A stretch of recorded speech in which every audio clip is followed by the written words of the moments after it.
प्रेम से बोलिए सदगुरु साहिब जी की जय हो। सतनाम साहिब।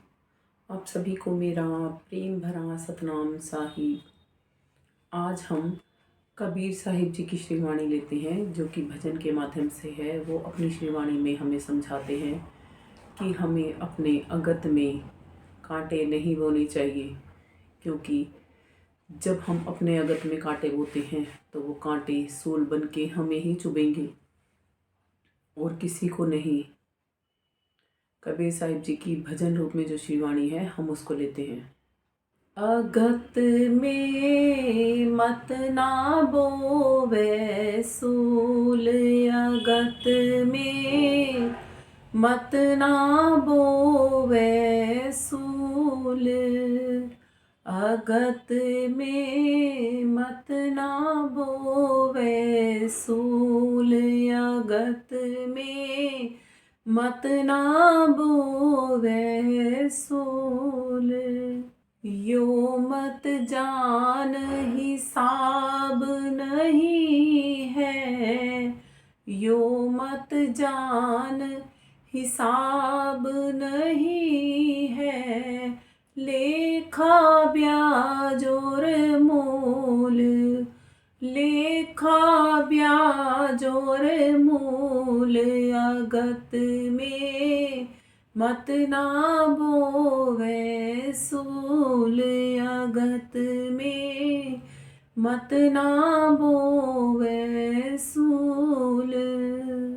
वहाँ से आए भजन करन को, वहाँ से आए भजन करन को, अब काहे गए भूल, अब काहे गए भूल, अगत में मत ना बोवे सूल, अगत में मत ना बोवे सूल।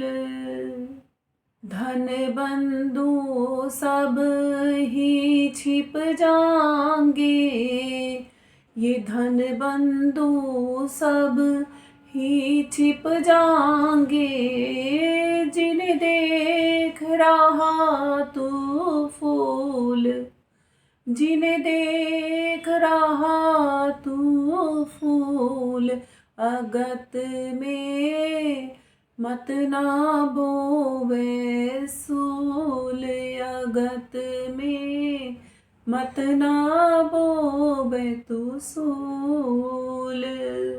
कहे कबीर तेरे कोई कोई, कहे कबीर तेरे कोई कोई, गैल पड़ी है भूल, गैल पड़ी है भूल, अगत में मत ना बोवे सूल।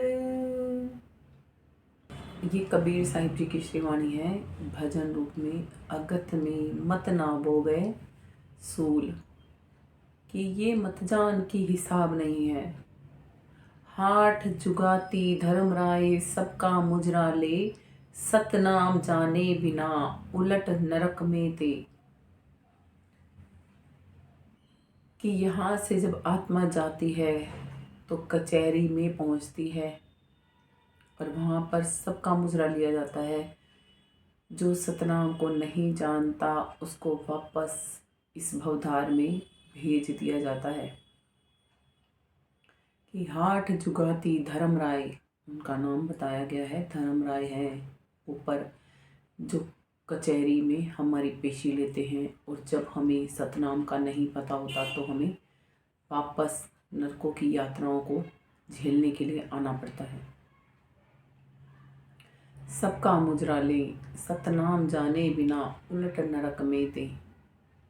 वापस यही तो ये मृत्यु लोक क्या हुआ, नरक लोक भी तो हुआ। और क्या हमें इस मृत्यु लोक में, इस नरक लोक में ही पड़े रहना चाहिए? अब तो अपने सतलोक चलने की ही तैयारी कर लेनी चाहिए हमें। जब बड़े भाग्य से ये मनुष्य का तन प्राप्त किया है और ये बारी है, ये टर्न है प्रभु प्राप्ति करने के लिए, तो फिर क्यों भूल के वश हम घूमे इस संसार में? क्यों हम संसारी बन के केवल संसारी कर्म ही करते रहें? क्यों नहीं भक्ति को जान के भक्ति कर्म भी कर लें, ताकि भव सागर से हम पार हो सकें। आगे साहिब कहते हैं, यूं मत जान हिसाब नहीं है, लेखा है, लिखित है। किस चीज़ की? ब्याज की भी और मूल की भी। कि जो ये सांसें तुझे मूल रूप में दी गई है ना, इस पर जो ब्याज लगेगा उस सब का लेखा जोखा है। जो तू आत्मा कर्म कर रही है वो तेरे अंदर में ही निहित इकट्ठे हैं, तू उनसे मुंह नहीं कर सकती। यहाँ पर हम संसारियों को बात बोल के मुँह कर जाते हैं कि हमने तो ये ऐसे कहा ही नहीं, हमने तो ये किया ही नहीं, हमने तो यूँ है ही नहीं। मगर यहाँ से तो बच के चले जाओगे, उस परमात्मा की कचहरी से कैसे बचोगे? उस धर्मराज की कचहरी से कैसे बचोगे जिसमें सामने कर्म दिखाए भी जाते हैं और भुगतवाए भी जाते हैं? वहाँ कोई इनकार नहीं कर सकता अपने किए गए कर्मों से। हाँ, जो आत्माएं कर्मों को काट जाएंगी वहाँ पर लिखित मिटाई भी जाती है। मिटेगी जब जब सतनाम को जान लोगे, तब उल्टा नरक में नहीं आना पड़ेगा, तब मुक्ति हो जाएगी, मुक्ति हाल हजूर होगी। कहते हैं, जिंदा गुरु निश्चय कहो, सो गुरु सण दी हजूर, वाह सण दी के देखते यम भागे बड़ी दूर। जब आपका पैरोकार इतना स्ट्रोंग आप लेके चलोगे, जब आप सतनाम की ध्वजा लेकर साथ में चलोगे, तो आपको धर्मराज नहीं रोक पाएगा अपनी कचहरी में। आपको अमरलोक जाने से, अपने निज घर जाने से, सतलोक जाने से कोई नहीं रोक पाएगा। फिर आप वहाँ के वासी हो जाओगे जहाँ से आकर यहाँ पड़ गए थे भूल के वश।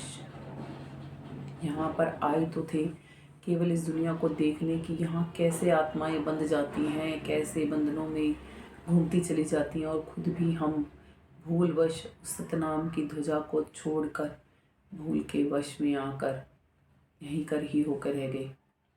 इसीलिए कहते हैं, अब भी जग जा है आत्मा, अगत में मत ना बोवे तो सूल।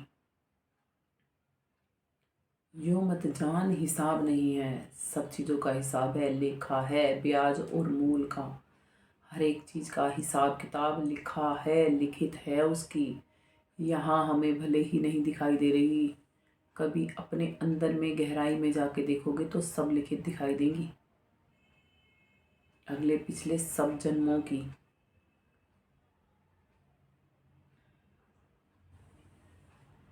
इसीलिए ही वो लिखित मिटानी बहुत ज़रूरी है, ताकि आगे हम नेकर्मी होके परमात्मा तक पहुँच पाएँ। कोई सरगुण कोई निर्गुण ध्यावे, कोई ज्योति में ज्योति मिलावे, नाम धनी का सभी ठहरावे, सत्य रूप को तो कोई ना लखावे। सत्य रूप को जानता है सोई, जिसका गुरु पूरा होता है।